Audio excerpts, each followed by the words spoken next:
Magandang araw po sa inyong lahat. Magandang araw po din sa inyo, ma'am. Okay, so ako po ang inyong guro sa umagang ito. So, bago ako magsimula magdasal muna po tayo. So, kumayo kayo. At inanyahan ko si Binibining Juliet ang mag-lead ng prayer. Ama namin ay nasa langit. Sa ngalan ng Ama, ng Anak, ng Espiritu Santo. Amen. Ama namin ay nasa langit, kami po ay nagpapasalamat sa araw na ito na kahit sa mga pagsubok sa aming buhay na dumarating, nandito pa rin kami bumabangon at may tibay sa puso at isipan. Maraming salamat sa mga biyaya at kalusugan ng aming pangangatawan. Bigyan mo po kami ng liwanag para sa araw na to na maunawaan naming lahat ang aming leksyon na galing sa aming guro. Sa ngalan ng Ama, ng Anak, ng Espiritu Santo. Amen. So maraming salamat, Binibining Juliet. So ngayon ay mag-check muna ako ng attendance kung sino ba ang wala sa klase. So, sino ang absent? So, siguro yung iba wala, 'di ba? Dalawa lang kayo. So, okay lang, kahit dalawa lang kayo, pagpatuloy natin ating leksyon. So, sa iyong nakaraang leksyon, ano ang iyong nalalaman tungkol sa alamat? Okay, Juliet, tumayo ka. Alamat ng saging. O, ano pa? Okay, Rizel. Alamat ng mangga, ma'am. Okay, alamat ng mangga. At iba't So, marami tayong naririnig tungkol sa mga alamat. So, iba-iba ating maririnig. Hindi lang yan. So, tama kayo. Ngayon ay meron ako ipakita sa inyo yung ibang itsura ng prutas na ito. Okay? So, ano ito? pinya. Okay, pinya. So, alam naman natin na noon ito ay kilala na natin ito yung prutas na ito, yung pinya. So, alam nyo ba ang tungkol sa alamat nito? So, siguro naman alam nyo na at mamaya babasahin natin ito. So, sino ang kumakain ng pinya? Kaming lahat nakakain na ng pinya. Okay. So, lahat naman siguro ay nakakain na nito. So, bakit gustong-gusto ng mga bata o kaya mga matatanda ang kumakain ng pinya? Okay, Rizel? Dahil iba ang lasa nito. Okay. Ano ba ang katangian ng prutas na ito? Okay, Juliet. May kakaibang hitsura at mabango nito. Okay. So, kakaibang itsura at saka, di ba, yung maaakit tayo sa itsura ng pinyas dahil sa kanya higit pa dun yung mabango. Ano ba ang lasa nito? Okay, Rizel. Matamis at asim ang lasa nito. Ayun pala, ang dahilan kung bakit maraming kumakain ng pinya dahil may kakaibang lasa. So, bakit kaya ganoon ang itsura nito? Okay, sino makapagbigay?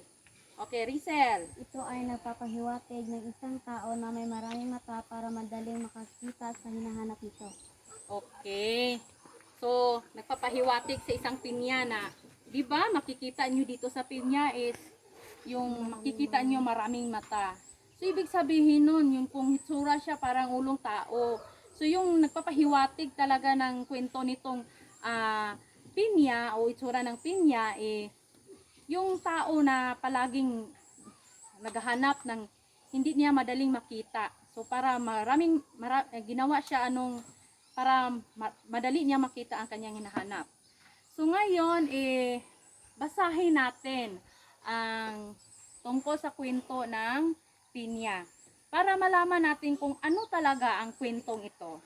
O sige, sino ang makapagbasa? Okay, Juliet? Tungkol sa isang alamat na Okay, basahin mo to ang alamat ng pinya. At yung iba naman ay makinig. sa kwento na binabasa ni Binibining Juliet. Okay? Noong Simula? unang panahon, may nakatirang mag-ina sa isang malayong puok. Ang ina ay si Aling Rosa at ang anak ay si Pinang. Mahal na mahal ni Aling Rosa ang kanyang bugtong na anak. Kaya lumaki si Pinang sa layaw. Gusto ng ina na matuto si Pinang ng mga gawaing bahay. Ngunit laging ikinakatwiran ni Pinang sa alam niyang gawin ang mga itinuturo ng ina. Kaya't pinabayaan na lang niya ang kanyang anak. Isang araw nagkasakit si Aling Rosa. Hindi siya makabangon at makagawa ng gawaing bahay. Inutusan niya si Pinang ng magluto ng lugaw. Isinalang ni Pinang ang lugaw ngunit napabayaan dahil sa kalalaro. Ang lugaw ay dumikit sa palayok at nasunog. Nagpasensya na lang si Aling Rosa. Napagsilbihan naman siya kahit paano ng anak. Nagtagal ang sakit ni Aling Rosa kaya't napilitan si Pinang ang gumagawa sa bahay. Isang araw sa kaniyang pagluluto, hindi niya makita ang posporo. Tinanong ang kanyang ina kung nasaan ito. Isang beses naman ay ang sandok ang hinahanap. Ganoon ang nangyayari, walang bagay na di makita at agad tinatanong ang kanyang ina. Nayamot si Aling Rosa sa katatanong ng anak kaya't nawika nito. Naku, Pinang, sana'y magkaroon ka ng maraming mata upang makita mo ang lahat ng bagay at hindi ka na tanong ng tanong sa akin. Dahil alam niyang galit na ang kanyang ina, di na umalis si Pinang. Umalis siya upang hanapin ang sandok na hinahanap. Kinagabihan, wala si Pinang sa bahay. Nagbahala si Aling Rosa. Tinatawag niya ang anak ngunit walang sumasagot. Napilitan siya bumangon at naghanda ng pagkain. Pagkaraan ng ilang araw ay magaling-galing na si Aling Rosa. Hinanap niya si Pinang. Tinanong niya ang mga kapitbahay at nakita niya ang kanyang anak. Ngunit naglahong parang bukas si Pinang. Hindi na nakita ni Aling Rosa si Pinang. Isang araw, may nakitang halaman si Aling Rosa sa kanyang bakuran. Hindi niya alam kung anong uri ng halaman. Inilagaan niya mabuti hanggang sa ito'y magbunga. Dahil sa kamangha ni Aling Rosa na nakita ang anyo ng bunga ito. Ito'y hugis ulo ng tao at napapalibutan ng mata. Biglang naalala ni Aling Rosa ang huli niyang sinabi kay Tina na sana'y magkaroon ito ng maraming mata para makita ang kanyang hinanap. Tahimik na nanangis si Aling Rosa at daking pagsisi dahil tumalab ang kanyang sinabi sa anak. Inalagaan niya mabuti ang halaman at tinawag itong Tina. Sa palipat-lipat sa bibig ng mga tao, ang Pinang ay naging Pinya. Okay. So, napakagandang alamat naman ang binahagi niyo sa akin. So, makatuwid iyon pala ang alamat ng Pinya. So, ano ba ang tungkol dito? Okay, Juliet? Tungkol sa isang alamat na nangangalang Pina nang palaging nagtatanong sa ina kung saan nilalagay ang isang bagay ng kanyang hinahanap na hindi niya madaling makita. Okay. So, yung kwento na is napakaganda talaga. Yung nagbibigay, pahiwatig tagalaga ng mga kabataan natin ngayon. So, sa inyo. So, ngayon ano ba ang alamat? So, kanina pa natin binabanggit, ngunit hindi naman natin alam kung ano ito. So, ano ba ang alamat? Kay Rachel? Ang alamat ay isang maikling kwento sa mga nakakatanda.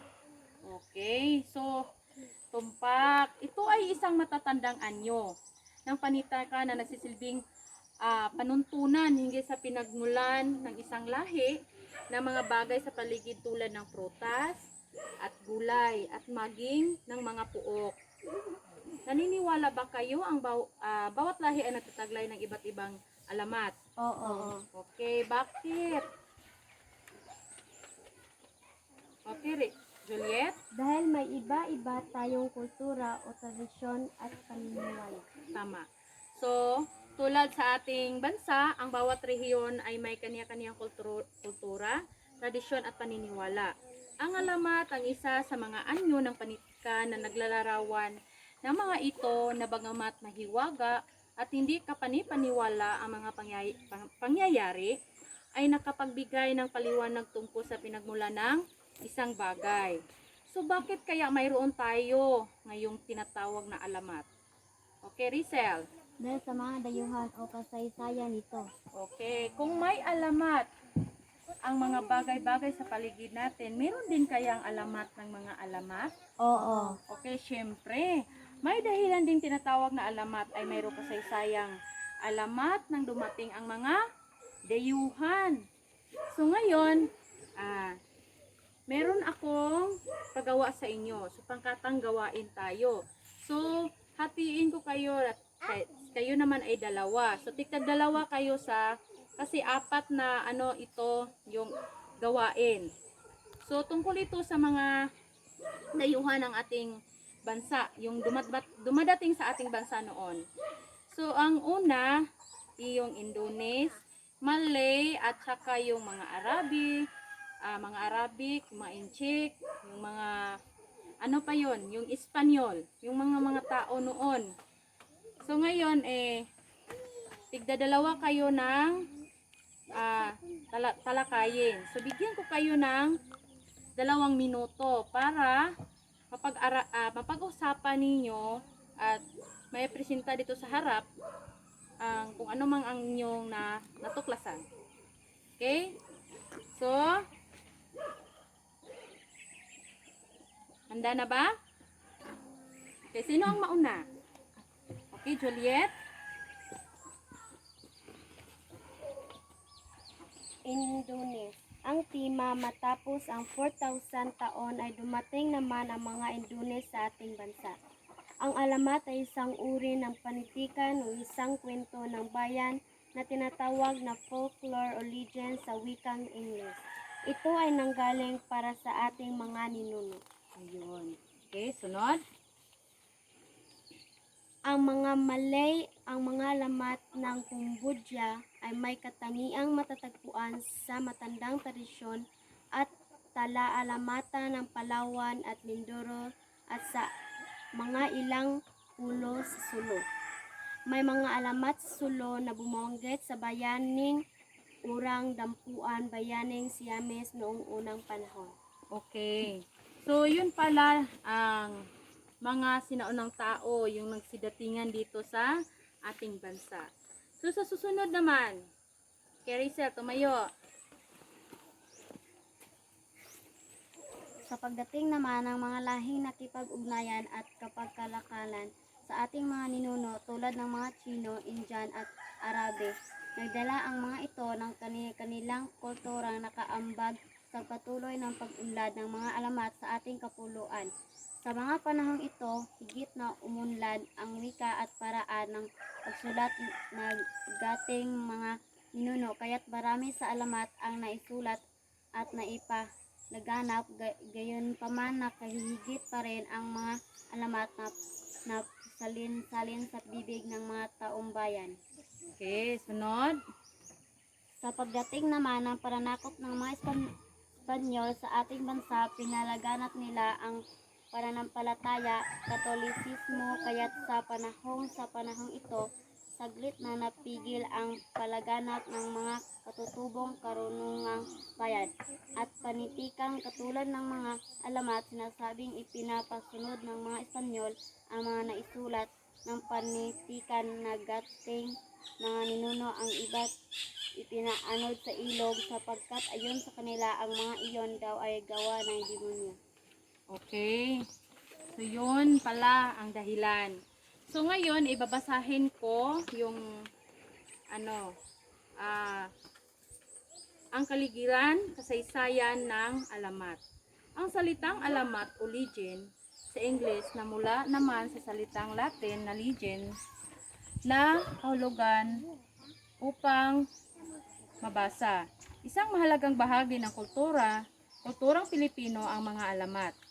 Ang mga ito ay nagsasaad kung paano nagsimula ang mga bagay-bagay. Karaniwan ito nagtaglay ng mga babalaghan o mga hindi pangkaraniwang pangyayari. Ang karaniwang paksa ng mga alamat ay ang ating katutubong kultura, mga kaugalian at kapaligiran. Taglay nito ang magandang katangian tulad ng kalinisan, sa kalooban, katapatan at katapangan. Subalit, tinalakay rin din sa mga alamat ang hindi mabuting katangian tulad ng kasakiman, so kalupitan, paghihiganti, kasumpa at iba pa. So karaniwan nitong kapupulutan ng aral at napapakitang ang kabutihan ay laging nagwawagi laban sa kasamaan.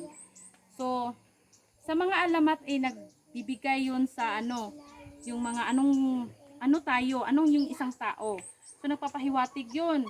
So doon natin nalalaman na meron pala ang mga paghihiganti, yung mga kasamaan na mga uugali ng mga tao. So noon pamang unang panahon, ang ating mga ninuno ay nagkaroon ng karunungang bayan, kinabibilangan ng mga alamat. Ang mga ito ay lumaganap sa paraang pasalita at pagsalin-salin sa bibig ng mga taong bayan. So ang mga wikain natin, ang mga kwento na yun nag-iba-iba dahil sa mga iba't ibang mga dayuhan na pumupunta sa atin.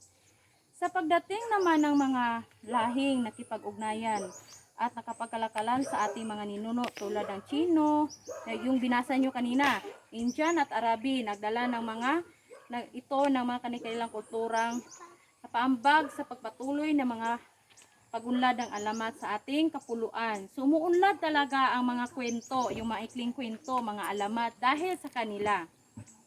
Sa mga panahong ito, higit na umunlad ang wika at paraan ng pagsulat ng ating mga ninuno, kaya't marami sa alamat ang naisulat at napalaganap. Gayunpaman, nakahigit pa rin ang mga alamat na pagsasalin-salin sa bibig ng mga taong bayan. So excuse me. So yun pala. So ngayon, sa pananakop ng mga Espanyol, yung mga naisulat na mga alamat, yung natigil iyon dahil sa kanila. Dahil sabi nga nila, yung mga Espanyol natin noon na ang mga alamat daw ay yun ay kanang sulat o galing sa demonya. So yun pala. So kahit ganun ang ginagawa ng mga Espanyol, hindi nawala yung alamat hanggang sa kasalukuyan. So okay, patuloy tayo.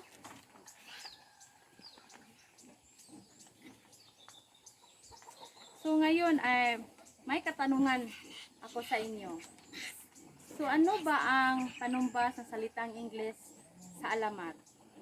So ano ang alamat sa Ingles? Okay, Rizel? Ito ay legend sa English na hango sa salitang Latin na legendo. Okay. Ano sa tingin nyo ang ibig sabihin nitong ano ang ibig sabihin nito? Okay? Sino makapagbigay? Ano sa tingin nyo ang ibig nitong sabihin? Yung legendos. Okay, Rizel. Ang ibig sabihin ng legendos ay upang mabasa. Okay. So ang legendos ay upang ito ay mabasa. Saan ba ito nagmula? Saan ito nagmula? Okay, Juliet. Sa salitang legendos na nangahulugang kaharian hinggil sa mga kwentong mga bayan. Oo, yun pala, yun nagmula ito sa mga mga bayani natin. So bakit kaya ganoon ang ibig sabihin? Okay, Rizel. Dahil sa mga matatandang kwentong pabula na nasasalig sa mga pangyayari noon at tumutukoy sa kahalagahan ng mga bayani o mga Diyos. Okay, yung mga bayani natin noon, yung mga Diyos-Diyusan, 'di ba? Meron mga ganon yung mga kung ano man yun ang mga kwento sa ating din.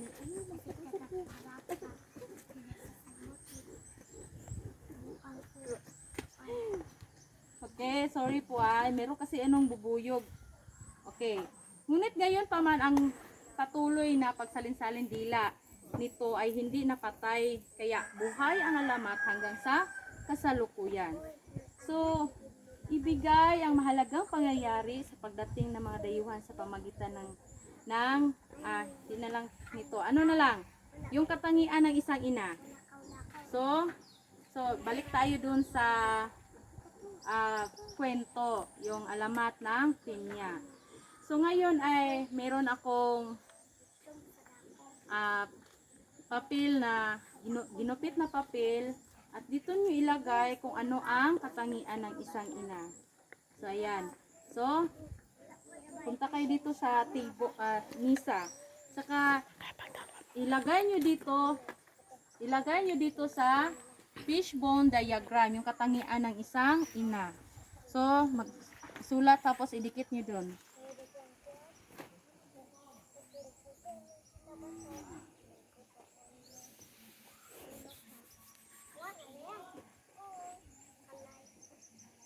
Yan. So, maganda para kayong tingnan yung naka-uniform. So, ganyan talaga. Sana ganyan kayo palagi. Yung palaging handa. Yung maganda kayo sa tanawin ng mga bisita natin kung baka sakali. Yan. Kung tapos na, idikit lang ninyo dun sa baba.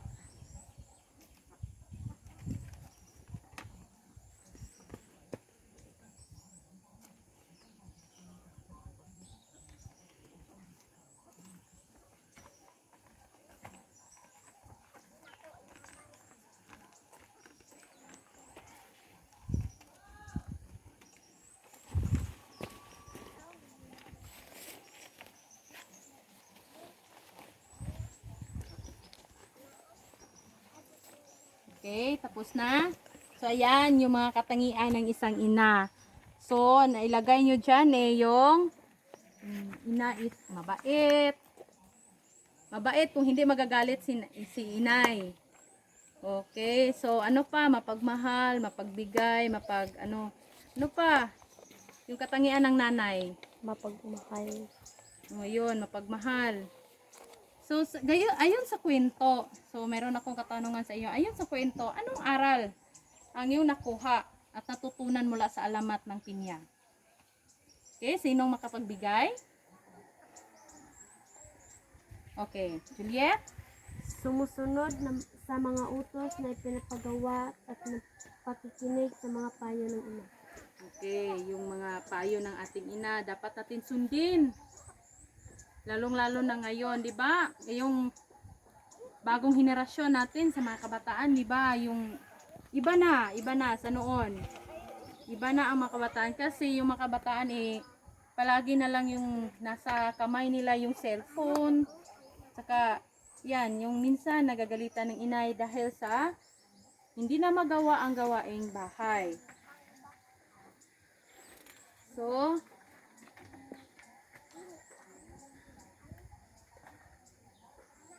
ano pa?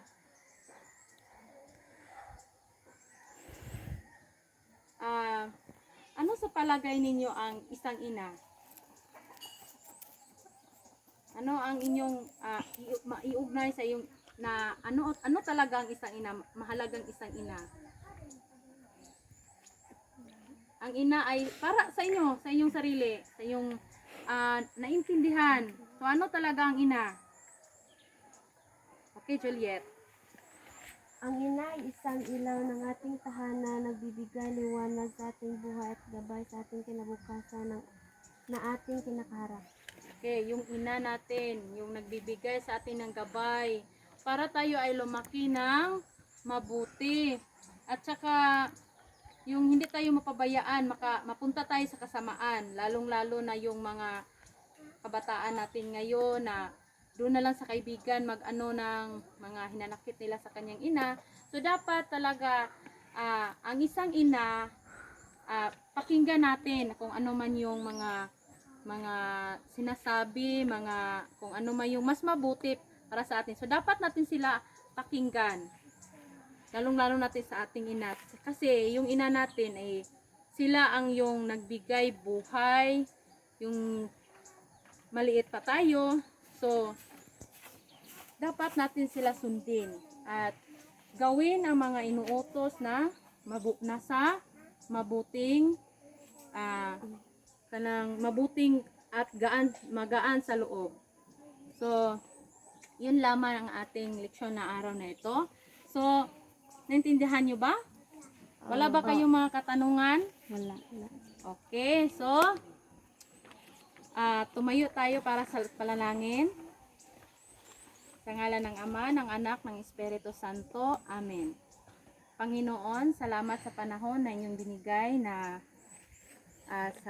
natatapos namin ang aming leksyon sa araw na to, na sana mapag-unawaan ng aking mga estudyante sa mga mag-aaral na at malagay sa kanyang isipan kung ano talaga ang pakikipagsama ng isang ina, na yung mga gawaing bahay ay magawa nila ng maayos. Yun lamang po at maraming salamat. Sa ngalan ng Ama, ng Anak, ng Espiritu Santo. Amen.